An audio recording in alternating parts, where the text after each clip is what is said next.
I think community is important to a Christian because you have to worship and fellowship with a body of believers. And the reason that's so important is because one of the things that's helpful to living a Christian life is accountability.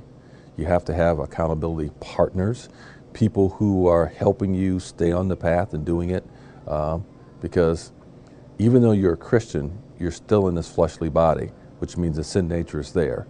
We have the Holy Spirit that helps us to overcome sin, but it's very helpful to be with a body of believers. So when an individual goes to a new area, they have to find a Bible teaching, preaching church, that sees Jesus Christ as Lord and Savior, join that church, not only attend service, but attend Sunday school and become actively involved in the church where they find a ministry that they're involved with.